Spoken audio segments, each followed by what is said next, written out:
si la prière ne modifie pas la volonté de Dieu. La prière nous change, en revanche, nous-mêmes, en nous accordant à la volonté divine et en lui permettant de porter du fruit en nous. La prière nous perfectionne en nous faisant grandir dans notre vocation à vivre de Dieu et contribue ainsi à l'accomplissement de notre humanité. Cet accomplissement, fruit de l'ajustement à la volonté divine, ne se limite d'ailleurs pas à notre nature humaine, mais s'étend à l'ensemble du monde créé. La création, en attente, aspire à la révélation des fils de Dieu. Romains 8, 19. Il s'agit de l'accompagnement de chaque chose vers sa plénitude d'être. Notre prière et notre action contribuent alors à perfectionner ce monde, à l'amener vers son achèvement, pour qu'il puisse à son tour être transfiguré par la gloire de Dieu. Si vous regardez ce cœur si précieux, il est impossible qu'il ne vous plaise pas, car le cœur de notre Seigneur, c'est un cœur si doux, si suave, si condescendant, si amoureux des chétives créatures, pourvu qu'elles reconnaissent leur misère, si gracieux envers les misérables, si bon envers les pénitents. Je trouve force et consolation dans ton cœur sacré, Seigneur Jésus. Les apôtres sont des lampes qui nous permettent d'attendre la venue du jour du Christ. Le Seigneur leur déclare « Vous êtes la lumière du monde ». Et pour qu'ils ne puissent se croire une lumière semblable à celle dont il est dit « Il était la lumière véritable qui éclaire tout homme » Jean 1, 9. Il leur enseigne aussitôt quelle est la vraie lumière. Après leur avoir annoncé « Vous êtes la lumière du monde », il poursuit « Personne n'allume une lampe pour la mettre sous le boisseau. Je vous ai appelé lumière, dit-il, mais je précise, vous n'êtes qu'une lampe. Ne vous laissez donc pas aller au tressaillement de l'orgueil si vous ne voulez pas voir s'éteindre cette flamèche.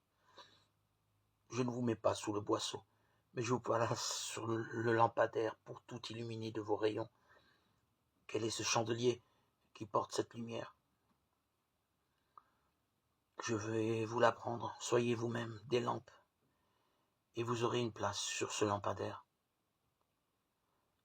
La croix du Christ est un immense lampadaire. Qui veut rayonner ne doit pas rougir de ce chandelier de bois.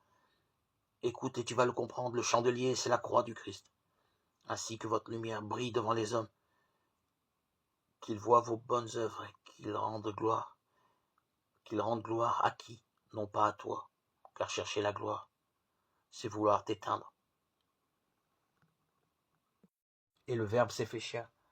Il habitait parmi nous et nous avons vu sa gloire, la gloire qu'il tient de son Père comme Fils unique, plein de grâce et de vérité. Jean 1, 14. Prenons le temps pour prier, le temps pour recevoir Dieu dans notre vie, pour le laisser établir sa demeure en nous. Libérons notre existence de tout ce qui l'encombre, de ce trop-plein d'informations vraies ou fausses, de tous ces produits de consommation, pour ouvrir la porte de notre cœur à celui qui vient jusqu'à nous. Pauvre de tout, mais plein de grâce et de vérité, le Fils du Dieu Sauveur.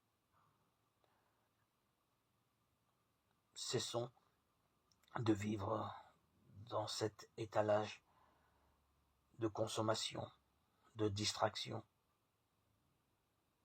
dans cette société qui ne fait que nous éblouir, nous distraire et nous empêcher de porter notre regard vers le Seigneur. Nous sommes dans une société qui a horreur du vide. Nous devons et nous ne pouvons pas faire autrement que d'y vivre, mais soyons attentifs, demandons à l'Esprit Saint de discerner ce qui est bon pour nous. Dans cette société de vide, où tout n'est qu'apparence, où tout doit être comblé, tant visuellement qu'auditivement, ne nous laissons pas entraîner dans cet activisme sans borne. Recentrons-nous sur nos vies, élaguons notre arbre, rafraîchissons nos vies, oxygénons notre cœur, notre esprit de la parole de Dieu. Discernons, demandons à l'Esprit de Dieu de trouver ce qui encombre nos vies, afin que le Seigneur trouve sa place dans nos cœurs, afin qu'il puisse transformer notre vie par sa puissance d'amour.